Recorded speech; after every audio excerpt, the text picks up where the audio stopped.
परमेश्वर नाम की स्तुति और महिमा हो। आज यह तीसरा सत्र है। हम सुसमाचारों के कमेंडेशन के विषय में, अनुमोदन के विषय में परमेश्वर के वचन से सीख रहा है।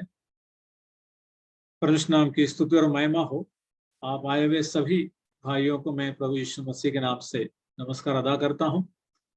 पिछले सत्रों में हमने इस पर कई बातों पर विचार विमर्श किया। जो शब्द इस्तेमाल किए हैं यूनानी में, नए नियम में, प्रशंसा पत्र देने के संदर्भ में, परमेश्वर के हाथों में सेवकों को सौंपने के संदर्भ में, सुसमाचारों के संदर्भ में, हमने पाया कि 3 प्रकार के शब्द इस्तेमाल किया है नए नियम में।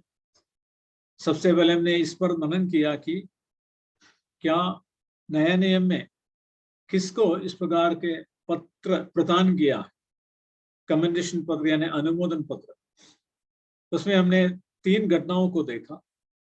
एक है रोमियो की पत्री 16 के 1 में किंक्रिया कलीसिया की सेविका फीबे को जो पहचान पत्र दिया था, और दूसरा कुरिन्थियों 3 अध्याय के पहली आयत में यरूशलेम से कुछ भाई लोग निकले थे, जो लोग खतना के संदर्भ में यानी यहूदी धर्मानुसारी लोग थे। वे उसी को ज्यादा बल देते हुए कलीसिया में जाकर उस परंपरा के बारे में कहने के लिए निकले थे। उनके पास भी यरूशलेम से प्रशंसा पत्र था।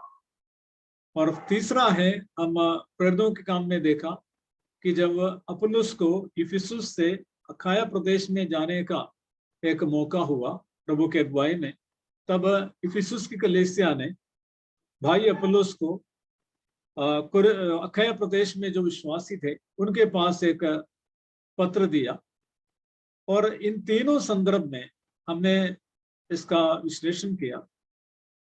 सुनिश्चिमी करके एक शब्द यूनानी इस्तेमाल किया, जिसका अर्थ सिर्फ पहचान पत्र, आइडेंटिटी, एक पहचान कराने के लिए उनको पत्र दे रहा था। इससे ज्यादा और कुछ नहीं था। हम इस व्यक्ति को जानते हैं, उसे हम आपके पास भेज रहा है। और दूसरा हमने देखा, जब कलीसियाओं में अगुवों को ठहराने के संदर्भ में जो शब्द इस्तेमाल किया था प्रेरितों के काम में, वहां पर पेरा टिटेमी करके शब्द को इस्तेमाल किया था। उसका अर्थ है, हम इन भाइयों को पहचानते हैं, हम उनके साथ खड़े हैं कि वे सेवा के लिए हम उनको परमेश्वर के हाथों में सौंपते हैं। सो इसका मतलब यही था, हम इनके साथ खड़े हैं, हम इनको पहचानते हैं सेवा के लिए कि हमारे मध्य में कार्य करेगा। और तीसरा जो है, सुसमाचारों के संदर्भ में जो शब्द इस्तेमाल किया, इसके लिए अलग तीसरा शब्द इस्तेमाल किया, पेरोडिडोमी करके। उसका भी अर्थ हमने देख लिया था, वो काफी गहरे मायने का है। उसका अर्थ पर भी हम फिर से एक पुनरावलोकन करते हैं। प्रभु उसके लिए हमारी सहायता करे। हम उस शब्द और उसके संदर्भ में फिर से जाते हैं। हमने इस प्रकार देखा था कि प्रेरितों के काम में विशेष करके जब बरनबास और पौलुस अपने पहली यात्रा समाप्त करके आ रहे थे, तब प्रेरितों के काम 14वां अध्याय 26 आयत में हमने देख लिया कि क्या प्रक्रिया हुई थी जब उन्हें वहां से अंताकिया से विदा किया। प्रेरित 13वां अध्याय, इसका 1 से लेकर 3 तक हम पढ़ चुके थे। हमने देख लिया था किस प्रकार पवित्र आत्मा ने वहां अगुवों के हृदय को एक किया था और उनको आगे भेजा था। परंतु इसके वास्तविक क्या हुआ था, इसके जिक्र बाद में बाइबल में उल्लेख हुआ है। उस संदर्भ का अर्थ पेराडिडोमी है। उसका अर्थ भी हमने देख लिया कि वह सौंप देना, सुपुर्द करने का अर्थ है। इसको उस प्रकार एक मकसद के साथ सुपुर्द करने का था, विशेष मकसद से। और किसके हाथ में सौंपना था? वो एक विश्वासी व्यक्ति के साथ, जैसे एक धरोहर को या ताती को, बहुमूल्य वस्तुओं को सौंपते, उसी प्रकार सौंपने का था। हमने इस पर भी विचार किया कि किसको किसके हाथों में सौंपा था। हमने देखा वहां पर शाऊल और बरनबास को उन्होंने प्रभु के परमेश्वर के हाथों में सौंपा था, अनुग्रह के हाथों में सौंपा था। सुसमाचार प्रचार कार्य के लिए वे जा रहे थे। उस संदर्भ में उन्होंने उनको परमेश्वर के हाथों में सुपुर्द कर दिया, अनुग्रह पर सुपुर्द कर दिया। कारण था क्योंकि उनकी यात्रा अगर सफल होना था तो अनुग्रह की आवश्यकता थी, और जो सुसमाचार प्रचार करना था उसके लिए अनुग्रह की आवश्यकता थी। लोग यदि विश्वास करना था तो उनके लिए भी अनुग्रह की आवश्यकता थी। यदि वे लोग उस प्रकार कलीसिया के रूप में इकट्ठा होना था तो भी परमेश्वर अनुग्रह की आवश्यकता थी, और उनमें कार्य करने के लिए अनुग्रह को, वरदान प्राप्ति के लिए परमेश्वर अनुग्रह की आवश्यकता थी। फिर उन्हें उस कार्य को आगे बढ़ाने के लिए भी उस अनुग्रह की आवश्यकता थी। इसलिए उन्होंने परमेश्वर के अनुग्रह के हाथों में उन्हें सौंप दिया था, सुपुर्द कर दिया था, सुरक्षित सौंप दिया था। और हमने ये भी देखा, इस कमेंडेशन किसी मनुष्य के हाथों में या कोई कलीसिया को दिखाने के लिए या कोई संस्था को दिखाने के लिए नहीं था, परंतु यह परमेश्वर के हाथों में था। और उसके लिए एक छोटी सी परिभाषा मैंने उस समय बताया था, जो मैंने खुद लिखा था। हम इस प्रकार पढ़ते हैं, अतः बाइबल प्रकट करती है कि अनुमोदन यानी कमेंडेशन एक आत्मिक प्रक्रिया है जिसके द्वारा सुसमाचार सुनाने वाले का अनुग्रह के वरदान प्राप्त और उस वरदान की सेवा विश्वस्तता तथा उत्साह से करने वाला भाई या बहन को कलीसिया एक मत होकर परमेश्वर के अनुग्रह में तब सौंपते यानी सुपुर्द करते हैं जब पवित्र आत्मा कलीसिया के अगुवे को, मनों को अपने मनसा के अनुसार उभारता है, एक करता है। और इस प्रकार यह परमेश्वर के हाथों में सौंपने का एक काम है। और हम देखते हैं कि जब पौलुस अपने दूसरी मिशनरी यात्रा में भी जा रहे थे, तब उनको फिर से प्रभु के अनुग्रह के हाथों में सौंपा था। वो प्रेरित 15:40 में हम पढ़ते। इस प्रकार ये प्रक्रिया हमें सिखाते हैं कि सुसमाचारक हमेशा परमेश्वर के अनुग्रह में बने रहना है, कलीसिया के उस सहमति में उसको बने रहना है परमेश्वर के अनुग्रह में होकर, और तब जाकर उसको आगे अपने कदम को बढ़ाना है। शाऊल और बरनबास उस प्रकार के जो उस आरंभिक समय के लोग, इसके लिए हमारे लिए एक मार्गदर्शन। और इसमें हमें आश्चर्य करने का नहीं है कि वे उसके लिए रुके रहे। और दूसरा, जब यात्रा आरंभ किया तभी भी इस प्रकार वे लोग परमेश्वर के अनुग्रह में सौंपे जाकर आगे बढ़ गए। हमने इसके अलग अलग अर्थ को भी देख लिए थे, अब उसको वापस जाने की आवश्यकता नहीं है। लगभग 121 बार ये शब्द इस्तेमाल किया और 6 प्रकार के अलग अलग अर्थ यानी संदर्भ में पैराडिडोमी शब्द इस्तेमाल किया था। और किस प्रकार उन्होंने उनको आगे बढ़ाया स्थानीय कलीसिया के द्वारा, सुसमाचार की सुपुर्दगी कैसे हुआ, इसके बारे भी हमने मनन किया था। उन आयतों को भी पढ़ लिया था। और इसका सिर्फ हम उस घटनाओं को, उसके क्रम को देखते हैं। पहली बात यह है कि बरनबास और शाऊल पहले से लेकर अंताकिया कलीसिया में सेवा में उपयोगी साबित हुए थे। वहां के भविष्यद्वक्ताओं और उन प्राचीनों के साथ वे कार्य कर रहे थे। लगभग 2 वर्ष तक वे वहां पर रहकर सेवा की। ये उन प्रसंगों में मालूम होता है, प्रेरित 11 के 22 से 26 और 13 का 1 से मालूम पड़ जाता है। पर हमें मालूम है बरनबास और शाऊल इसके भी पहले बहुत समय से, लगभग 10-12 वर्ष से अलग अलग स्थान पर कलीसियाओं के मध्य में सेवा करते आ रहे थे। शाऊल अलग अलग रीति से वह अलग जगह पर भी रहकर सेवा कर रहे थे, तरसुस में भी रहकर सेवा कर रहे थे। ये सारी बात हमें प्रमाणित है। तो ये एक विशेष घड़ी में हुआ बात नहीं है। वे पहले से लेकर प्रभु के सेवा में, परमेश्वर के आत्मा के अनुग्रह के वरदान में कार्य कर रहे थे। और दूसरी बात है कि कलीसिया ने उनके वरदानों को पहचान लिया था, अंताकिया के कलीसिया, और उनके विश्वासियों को भी उनको समझ में आया। उस कारण उन्होंने जब यरूशलेम की कलीसिया के पवित्र लोगों के लिए आर्थिक मदद भेजने का था, तब बड़े विश्वास के साथ विश्वस्त सेवकों के हाथ में उनके लिए मदद भेजा था। ये हमने प्रेरितों के काम 11वां अध्याय के 29 और 30 में पड़ता है। सो एक विश्वस्तता उन्होंने प्रकट किया और दोनों भाई बरनबास और शाऊल को परमेश्वर की आत्मा ने पहले से उभारा था कि वे वहां से निकलकर दूसरी जगह पर जाकर सुसमाचार की सेवा विशेष प्रकार से करने के लिए। तो वे सच में अपने विषय में आश्वस्त और वे जाने को भी आतुर थे। इसलिए हम जानते हैं कि जब वो यरूशलेम से लौटे, प्रेरितों के काम 12:25 में है, उन्होंने यूहन्ना मरकुस को भी साथ लेकर आया ताकि वो यात्रा में उनके लिए मददगार हो जाएगा। वे पूरी रीति से आश्वस्त थे कि पवित्र आत्मा आगे उन्हें भेजेंगे। और उनके वहां लौटते ही कलीसिया के जो नेतृत्व में थे, अगुवे थे, वे विशेष एक सभा को कायम किया, वहां पर रखे। वो उपासना की सभा, प्रार्थना की सभा थी, उपवास की सभा थी।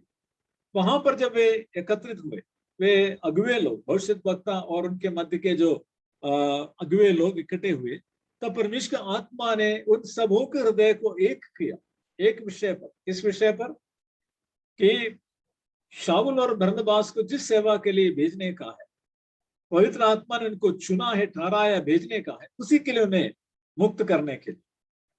पर इस संदर्भ में हमें एक बात ध्यान रखना है, यरूशलेम को वे लोग जाने से पहले शाऊल और बरनबास ने उनके विशेष बुलाहट के बारे में कलीसिया के प्राचीनों को अवगत कराया। वे शिष्य को लेकर प्रार्थना भी कर रहे थे, काफी समय मिला उनको, क्योंकि उनके यात्रा और वापस आने में काफी महीने लग गए।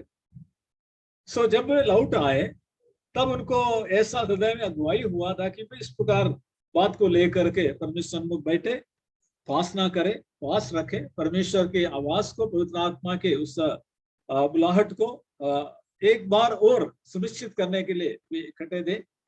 और आश्चर्य की बात, पवित्र आत्मा ने उन सबका हृदय एक जैसे उभारा ताकि कोई शंका नहीं उनको आगे भेजे।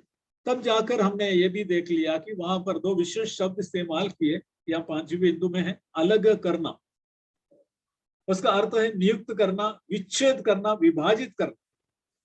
और 6ठे पॉइंट में है विदा किया। जब उनको मालूम पड़ गया पवित्र आत्मा ने उनको अलग एक सेवा के लिए ठहराया है, तब उनको वहां की, मतलब अंधाकिया कलीसिया के साथ रहकर जो कार्य कर रहे थे, वहां से उनको अलग करने के लिए तैयार हो गया। और इतना नहीं, उस विदा करने के वक्त जब आया, वहां पर जो शब्द इस्तेमाल किया वो है खोल देना, छोड़ देना, स्वतंत्र करना। मतलब कलीसिया आश्वस्त हुआ कि वक्त आ गया है शाऊल और बरनबास को उस विशेष सेवकाई के लिए अंताकिया की कलीसिया की सेवकाई से अलग करके, मुक्त करके आगे भेज देना है। उन्होंने ऐसा ही काम किया था। और हमने जैसे प्रेरितों के काम 14:26 में देखा, उस कार्य को उन्होंने वहां पर किया। चाहे 13:1-3 में वो नहीं लिखा था, परंतु हुआ था वही, वापस जिक्र हुआ 14:26 में।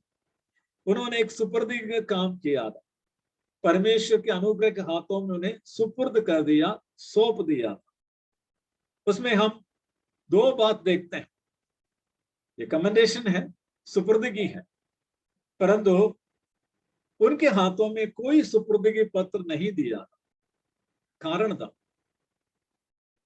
क्योंकि वे ऐसे जान पहचान के जगह में नहीं जा रहे थे जहां अंताकिया के कलीसिया एक पत्र भेजे वहां के पवित्र लोगों। वे पवित्र आत्मा के अगुवाई में जा रहे थे, इसलिए उनको जरूर सुपुर्द कर दिया, पर पत्र नहीं दिया। ये बात मेरे भी जीवन में ऐसे हुआ था जब मैं एर्नाकुलम नॉर्थ असेंबली में था, और असेंबली ने हमें इस प्रकार एक सभा में परमेश्वर के हाथों में सौंपकर विदाई किया था, पर कोई पत्र नहीं दिया, बाद में भी नहीं दिया। परंतु जरूर वहां के कुछ अगुवे आए, हमारे काम को देखा, वापस लौट गए। फिर उन्होंने एक फंड्स को, एक संस्था जो सुसमाचार में मदद करते हैं, उनको पत्र दिया था। मुझे खबर नहीं था, पर उन्होंने हमें कुछ मदद करना शुरू कर दिया था, आज भी कर रहा है। पर आगे कलीसिया ने मेरे हाथ में कोई पत्र उस प्रकार नहीं सौंपा था, इसकी आवश्यकता उस प्रकार महसूस भी नहीं हुआ था।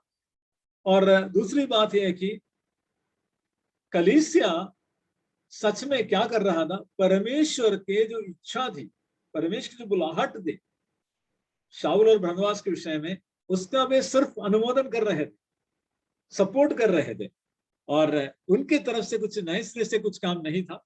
वे सिर्फ परमेश्वर के साथ में खड़े थे। और इसमें दो और बात को हमने देख लिया था, प्रेरितों के काम 14 के 26 से 28 तक। ये दोनों बात को फिर से थोड़ा ध्यान रखना उचित है। चाहे ये सेवक जिनको अलग किया है वो बहुत दूर दूर जगह जाते हैं, और पुराना समय में इस प्रकार के कोई मोबाइल की सुविधा, संचार सुविधा नहीं था, तो भी वे एक बात पर ध्यान रखते थे, उनकी जिम्मेदारी किसके साथ है? परमेश्वर को छोड़ फिर उनके जो जिम्मेदारी है कलीसिया के साथ है, जवाबदेही कलीसिया के साथ है। क्योंकि वे लौट आए और कलीसिया में जाकर ये सारी बात जो घटित हुई उनके सामने प्रकट किया, परमेश्वर का अनुग्रह कैसे अन्य जातियों में कार्य किया। सो कलीसिया के साथ एक रिश्ता बनाए रखना आवश्यक है, जहां से वे निकल गए थे परमेश्वर के काम, और उस कलीसिया को उचित रीति से सूचना देते रहना भी सुसमाचार की जिम्मेदारी है, और उसको दूसरे किसी से उस प्रकार के कोई जवाबदेही सच में नहीं है। और दूसरी बात है कि कलीसिया को भी भेजे गए विश्वासियों को, यानी भाइयों के प्रति जिम्मेदारियां है थी। और ये कैसे पता चलता है? जब वे लौट आए तब उनके लिए एक विशेष सभा रखी गई और सब लोग इकट्ठे थे। ये हमें प्रमाणित करते हैं कि वे प्रार्थना में उन्हें उठाए रखते थे। और जब वे यहाँ से पहली दफा बाहर गए तब उनके भौतिक आवश्यकता भी उन्होंने थोड़ा बहुत ध्यान रखा। क्योंकि जानते हो शाऊल सब छोड़ के आए थे, बरनबास भी ऐसा ही था।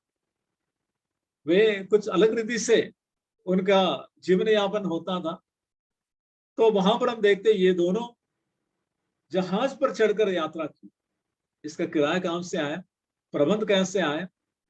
हमें बुद्धिमानी से ये समझ में आता है कि कलीसिया ने जरूर उनके आगे की यात्रा के लिए कुछ प्रबंध किया था। ये कलीसिया के भौतिक आर्थिक जिम्मेदारी जो वहां से जो कमेंटेड वर्कर हैं उसके प्रति है, इसको दर्शाता है। आज भी ये कार्य के लिए एक नमूना है।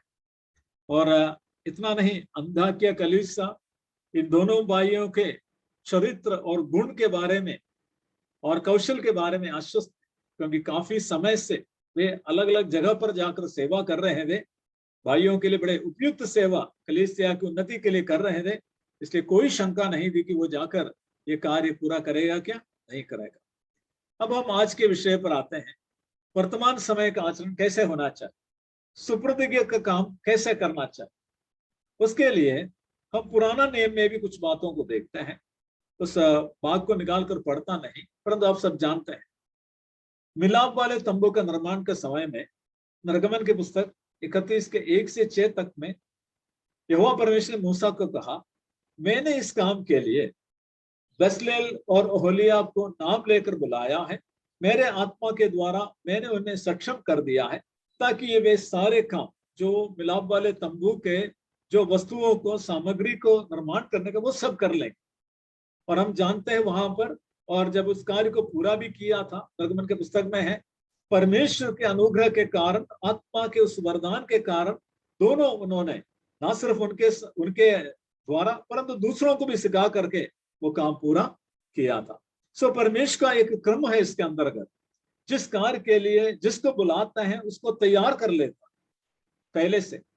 अब यीशु मसीह भी व्यवस्था के अंतर्गत आया, उसी समय पर आया सेवा करने के लिए, और यीशु मसीह ने भी अपने प्रेरितों को तैयार किया। हम उन आयतों को पढ़ते हैं, मरकुस यीशु समाचार 3 अध्याय और उसके 13 और 14। मरकुस यीशु समाचार 13 अध्याय 13 व 14। फिर वह पहाड़ पर चढ़ गया और जिन्हें वह चाहता था उन्हें अपने पास बुलाया और वे उसके पास आए।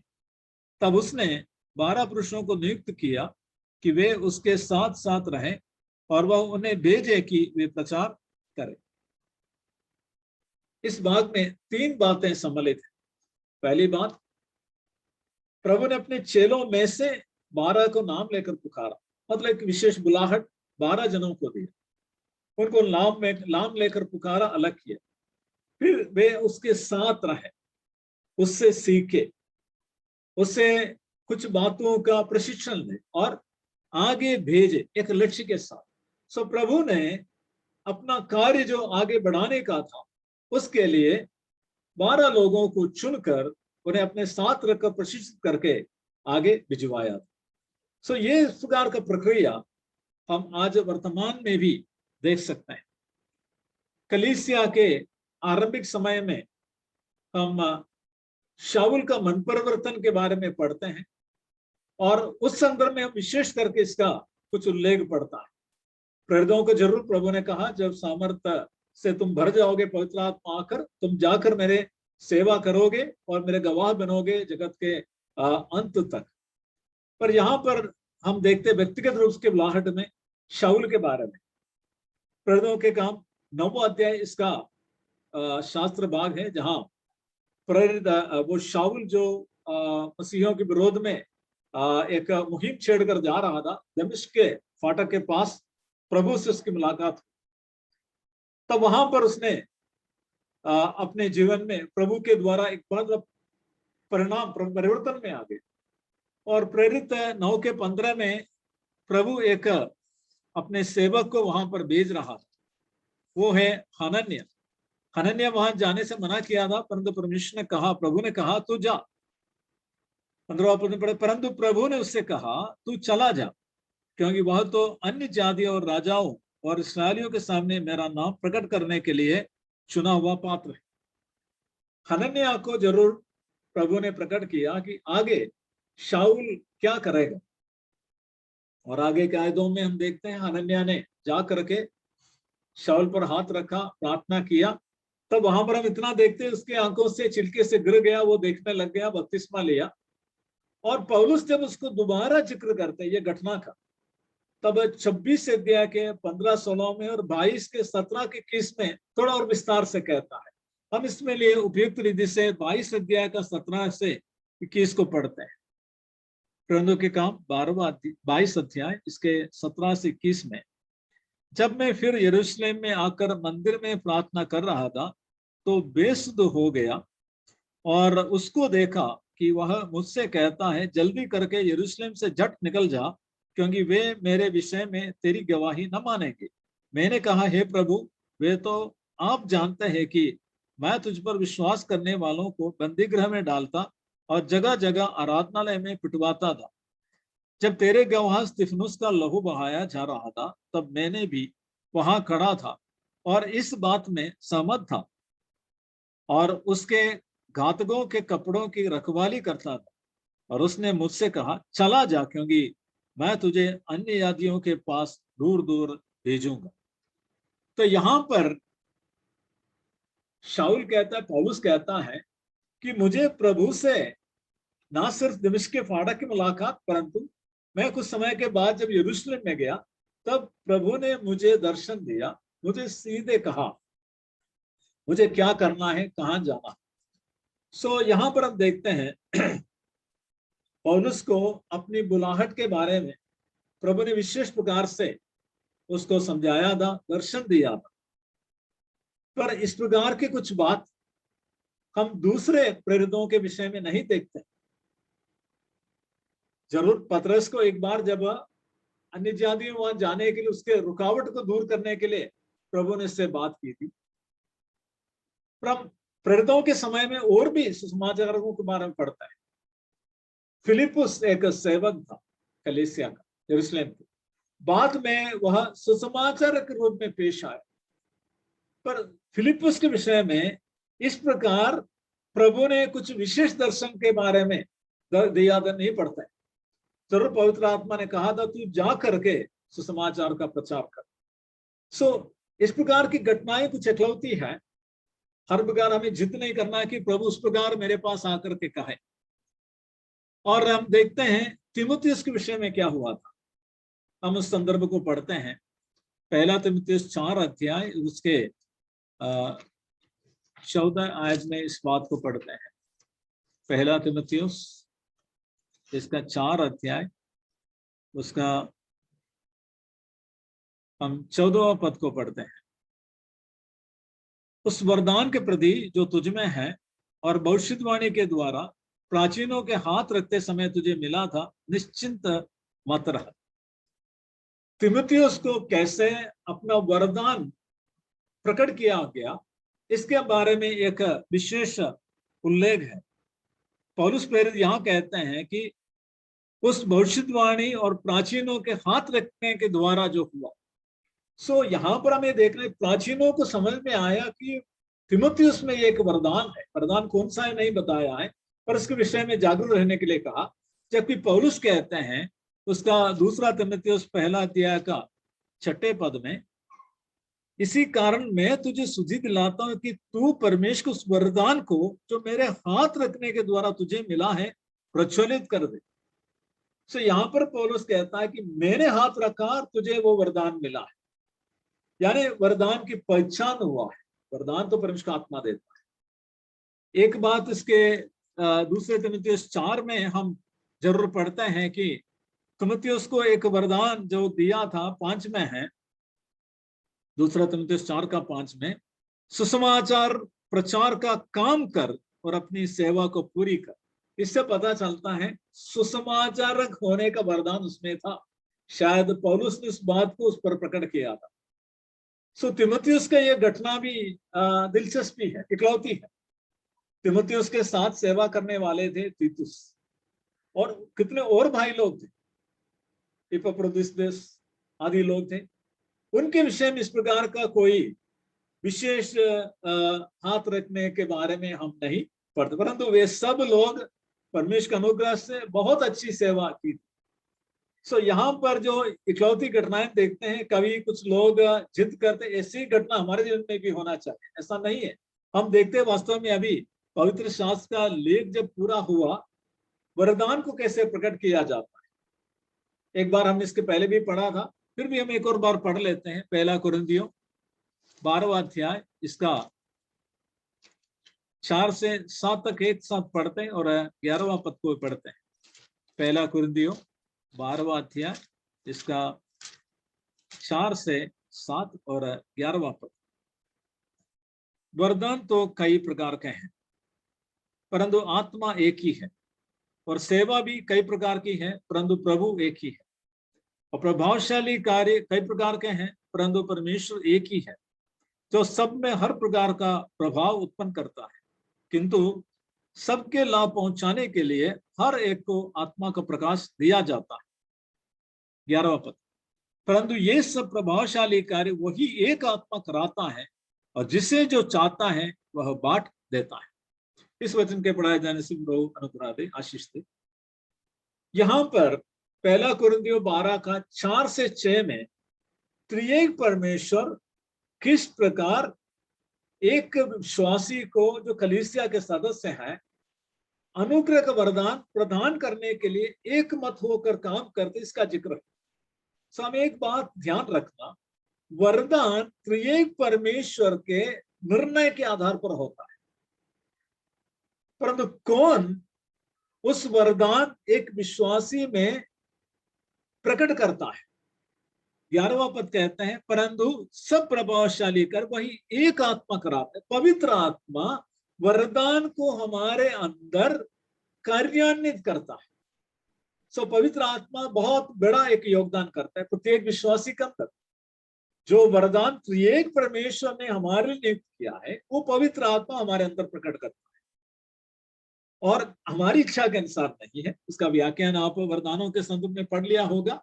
पवित्र आत्मा जिस प्रकार त्रिएक परमेश्वर निर्णय, उसी प्रकार हमारे अंदर इसको क्रियान्वित करता है।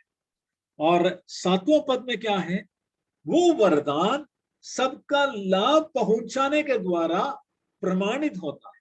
कलीसिया में हम रहते हैं, सेवा में धीरे धीरे कदम बढ़ाते हैं, जैसे आत्मा को वरदान दिया है, वो इसका लाभ सबको प्रकट हो जाता है, सबको पहुंचाता है। उस प्रकार आज वर्तमान में किसी का हाथ रखने का नहीं, किसी का बोलने से सीधे नहीं, परंतु पवित्र आत्मा और त्रिएक परमेश्वर वो कार्य में सॉवरेनिटी रखता है, संप्रभुता रखता है, हमारे अंदर कार्य करता है।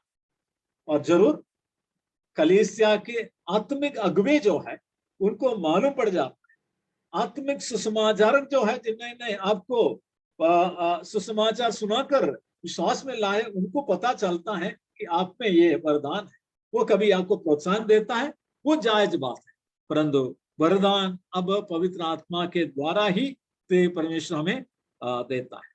इसलिए विश्वासी का कर्तव्य क्या है, हम यहाँ पर देखते हैं विश्वासी स्वयं पहचाने उसका वरदान क्या है, स्वयं पहचाने उसका वरदान क्या है। हमें भी एक जिम्मेदारी है, हमें ये सुनिश्चित करना है मुझ में क्या वरदान है। अब सुसमाचार के संदर्भ में जब कहते हैं, एक बात ध्यान रखें, यूहन्ना 15:27 में यीशु मसीह ने सारे चेलों से कहा, तुम मेरे गवाह। सो हम में से प्रत्येक जो विश्वासी है, हमारी निजी जिम्मेदारी है, जैसा जैसा मौका मिलता है हम प्रभु यीशु मसीह के सुसमाचार गवाह। परंतु सुसमाचार के संदर्भ में ये बात कुछ और स्पष्ट है, कुछ और प्रकट है। यदि प्रभु किसी को सुसमाचार की सेवा के लिए बुलाते हैं तो उसको एक वरदान भी देता है, उसमें थोड़ा फर्क आ जाता है, उसके मन, उसका हृदय परिवर्तित हो जाता है। मत्ती 9:36 बहुत ही परिचित एक प्रसंग है। प्रभु नगर नगर और गांव गांव जाकर प्रचार कर रहे थे, और जब भीड़ को देखा उनका मन एक विशेष रीति से उभरा था कि ये लोग बिना चरवाह के भेड़ों के समान है, वे तितर बितर हो जाएंगे, उनके लिए कोई चरवाहा नहीं है, उनका हालत बिल्कुल खराब है, उनके लिए तरस का है। मतलब नाश होने वाले लोगों को प्रति प्रभु में जो तरस आया, उस प्रकार एक सुसमाचार के वरदान प्राप्त व्यक्ति का हृदय में उन नाश होने वाली आत्माओं के प्रति एक जागरूकता होता है। उनको देखते ही उनके लिए तरस आ जाता, उनको कहने के लिए, सुसमाचार बांटने के लिए उनका मन दौड़ना शुरू कर देते हैं। और पौलुस की भाषा में कहे तो दूसरा कुरिन्थियों उसका 5 अध्याय उसके 14वीं आयत के उस शुरुआती बात को हम देखते हैं, क्योंकि मसीह का प्रेम हमें विवश कर देता है, मसीह का प्रेम हमें विवश कर देता है, मसीह का प्रेम हमें विवश करता है। सो प्रेम से भरने के द्वारा मसीह का प्रेम जो स्वर्ग छोड़कर दुनिया में हमारे पास आया, वो प्रेम हमें प्रेरणा देता है, वो प्रेम हमें आगे बढ़ाता है। क्या के लिए? दूसरों को सुसमाचार सुनाने के लिए। ये सुसमाचार की पहचान है। यदि आपके अंदर वो है तो आपको काफी ध्यान देना है कि प्रभु के वरदान के अनुसार उसको आगे बढ़ाना है, और वह अपने वरदानों के प्रति समर्पित हो और उसकी उन्नति की आकांक्षा रखे। हमने उन आयतों में जरूर पढ़ लिया था, अभी अभी हमने पढ़ लिया था 2 तिमुथियुस 1:6 में वरदान को प्रज्वलित करना है, और 1 तिमुथी में हमने उस 13 से 14 आयतों को हम देखे तो इस प्रकार देखते हैं। 1 तिमुथियुस 4 अध्याय के 13 से 15 में हम इस प्रकार पढ़ते हैं। 13 में है कि लौलीन रह, जो वरदान है उसमें लौलीन रह, लगे रहना चाहिए, उसके प्रयोग करने में लौलीन रहना है। फिर निश्चिंत मत रहना है, तुम्हें जागृत रहना है उस विषय के लिए। फिर हम पढ़ते हैं कि इनमें अपना ध्यान लगाया रख ताकि तेरी उन्नति सब पर प्रकट हो। तो उसको उन्नति के लिए हमें ध्यान देना है, सक्षम होने के लिए हमें अपने जो वरदान प्रभु ने दिया है उसके लिए हमें निश्चिंत नहीं रहना, मतलब हमें इसमें जागरूक रहना है और हमें इसमें लौलीन रहना है। उसके उन्नति के लिए हमें प्रयास करना है और उसको प्रचलित करना है। यह एक विश्वासी की जिम्मेदारी है जिसको ये वरदान मिला है। तो एक जो सुसमाचार वरदान मिला है, हमें रोज उस कार्य के लिए, प्रार्थना के लिए प्रभु के अनुग्रह से निकलना है, कार्य करना है। वह अपने स्थानीय कलीसिया की संगति में निरंतर बनी रहे, संगति में बनी रहना कलीसिया। पौलुस, शाऊल और बरनबास ऐसा ही था, वो कलीसिया के साथ रहते। इसी प्रकार हमें भी उनके साथ बने रहने की आवश्यकता है, और हम जिस स्थानीय कलीसिया में हैं वहीं रहकर हमें इस कार्य को आगे करना है और प्रभु के अनुग्रह में हमें बने रहना है। वो अपने वरदान को प्रयोग करने में प्रार्थना पूर्वक तैयार रहे, उसके लिए वो प्रार्थना निरत रहे और अपने कार्य को वह आगे बढ़ाते रहें, और वह व्यक्तिगत रूप से दूसरों को बताने के लिए हमेशा तत्पर रहना चाहिए। फिर कलीसिया के प्राचीनों को अपने विद्यमान अनुग्रह के वरदान का पता चल जाए। जैसे पहले भी मैंने कहा, जो आत्मिक अगुवे हैं वे जानते हैं अपने एक एक विश्वासी के अंदर कौन सा वरदान है, और उसका प्रयोग के लिए वो उनको प्रोत्साहन भी देता है। कलीसिया आपके सेवा के वरदान को प्रोत्साहन देगा और उसके प्रमाण के लिए ठहरना। कलीसिया जरूर आपको प्रोत्साहन देगा जब सुसमाचार की सभा होती है, ओपनर होता है या अन्य प्रकार के कुछ बाइबल स्टडी होता है सुसमाचार का, तब आपको प्रोत्साहन देता है और आपको तब तक ठहरना है जब तक कलीसिया इसमें आपको एकमत होकर इसको प्रमाणित ना करे। फिर यदि पवित्र आत्मा आपको वहां से निकलकर दूसरी जगह भेजना चाहता है तो भी ठहरना। आपको मालूम पड़ रहा है इस क्षेत्र में नहीं हमें आगे जाना है, तो आपको ठहरना है, कुछ बातों को जांचना है, स्वयं भी जांच करना, बुलाहट और चुनौती को सामना करने के लिए सक्षम है क्या नहीं। शायद एक अलग भाषा की जगह पर भेज रहे हो, देखना है कि वो भाषा मेरे वश में आ जाएगा। अलग संस्कृति की जगह जा रहा है, वहां के वातावरण अलग है, जलवायु फर्क पड़ता है, क्या मैं जाकर टिक सकता हूँ, प्रभु का अनुग्रह मुझ में है। आपको जांचना, ठहरना अच्छा पड़ता है। मैंने भी जब हिंदी भाषी प्रदेश में आने के लिए निर्णय लिया, इसके पहले भी मैं इस क्षेत्र में आया करता था और हिंदी भाषा मेरे लिए एक बाधा नहीं है। ये कई भाइयों ने मुझे प्रोत्साहन दिया, तब मैंने इसको मन में सजोए रखा और जब बुलाहट आई मुझ में, तब मैंने इस विषय के लिए मेरा मन मोड़ा कि प्रभु क्या मुझे उत्तर भारत में भेज रहा क्या नहीं, तब जाकर वो प्रमाणित हो गया था। तो आप ठहरना हमेशा अच्छा रहता है। और 8वीं बात है, अपनी कलीसिया के प्राचीनों को अपनी बुलाहट के बारे में बताएं, अवगत कराएं। वे आपके लिए प्रार्थना करेंगे, आपको सलाह देंगे, वो आपको प्रार्थना में उठाए रखेंगे ताकि परमेश्वर का आत्मा का प्रमाण उनको मिल जाए कि आपको किस बात के लिए, किस सेवा के लिए बुलाया। आप उसके लिए ठहरे रहना चाहिए। साथ साथ उस संदर्भ में आप इन 3 बातों को ध्यान रखना जो नवो बिंदु में है। बाइबल आधारित विश्वास वचन यानी सत्य सिद्धांत, खरी शिक्षा के ज्ञान अर्जित करना है। यहूदा 3:1 में है, पहला पत्रस 3:15। पहला पत्रस 3:15 कहते हैं, यदि कोई आपने जो विश्वास किया उसके बारे में आपसे पूछे तो उनको समझाने के लिए आप सक्षम होना चाहिए। प्रभु यीशु मसीह कौन है, विश्वास का जो आधार क्या है और सिद्धांत क्या है, आपको आश्वस्त होने की आवश्यकता है। तब जाकर आप दूसरों को सिखा सकते हैं, जो विश्वास करके आएंगे उनको भी आगे बढ़ा सकते हैं। दूसरा है आर्थिक बातों में विश्वास योग्य रहना। लूका 16:10 में है, जो थोड़े में विश्वास योग्य है उसे प्रभु अधिक बातों का भंडारी ठहराता है। यदि थोड़े में विश्वास योग्य नहीं है, अधिक बात आपको सौंपता नहीं। सो पैसे के संदर्भ में हमें बहुत विश्वास रहने की आवश्यकता है, अन्यथा आगे इस सत्य बात को कभी प्रभु सौंपता नहीं। सो हमें प्रत्येक सुसमाचार इस बात को बड़ा ध्यान रखना है, प्रभु आपके और मेरी जरूरतों को पूरा करने के लिए सक्षम। तो हम आर्थिक बातों में जो विश्वास योग्य, विश्वस्त होने की आवश्यकता है, ये हमेशा ध्यान रखना। और तीसरी बात है कलीसिया के अगुवों के योग्यता है। पहला तीमुथियुस 3:1-5 और तीतुस 1:5-9 तक। उसमें कई प्रकार के गुण है, व्यक्तिगत चरित्र गुण है, आत्मिक वरदान के गुण है, सामाजिक पहचान है, पारिवारिक जीवन की यानी नैतिक जीवन की पहचान। ये चारों क्षेत्र में एक सुसमाचारक को खरा उतरने की आवश्यकता है। उसके बुलाहट से लेकर इस बात को ध्यान रखना है। मैंने उद्धार के पश्चात जब वचन को पढ़ रहा था 18-19 साल के समय में, जब इस बात पर आया, तीमुथियुस के पत्री में मुझे आकर्षित किया कि मुझे इन बातों पर मेरे जीवन को खरा रखना है ताकि जब भी प्रभु के सेवा में आवश्यकता हो मैं सक्षम हो जाऊंगा। तो इस बात को ध्यान रखने के लिए प्रभु आपकी सहायता करे। इन तीनों बात पर बहुत ध्यान रखना। आगे की बातों को हम बाद में विचार करेंगे। अब हमने जो आज विचार किया इस पर एक और बार हम ध्यान रखकर समाप्त करते हैं। वर्तमान समय में हमें परमेश्वर के अनुग्रह के वरदान के लिए देखना है।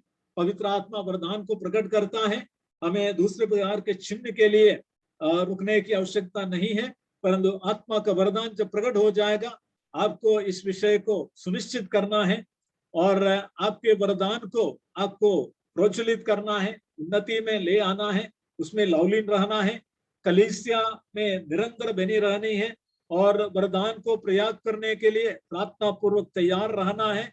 कलीसिया के अगुवे इस बात को पता चल जाएगा, आपको प्रोत्साहन करेगा और उनके समय के लिए ठहरना है।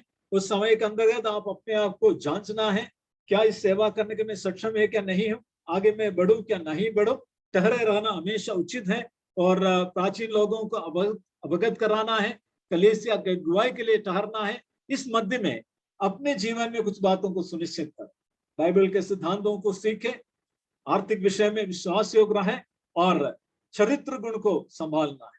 आत्मिक गुणों को, वरदानों को आपको सजोए रखना है और नैतिक गुणों पर भी आपको खरा उतरना है। इस प्रकार अपने आप को तैयार करिए ताकि कमेंडेशन के विषय में ज्यादा हमको चिंता करके समय नहीं बिताना पड़ेगा। ठीक समय पर सब कुछ प्रभु आपके मदद करेंगे, सहायता करेंगे। प्रभु इन वचनों के द्वारा हम सबकी सहायता करें। परमेश्वर के नाम की महिमा।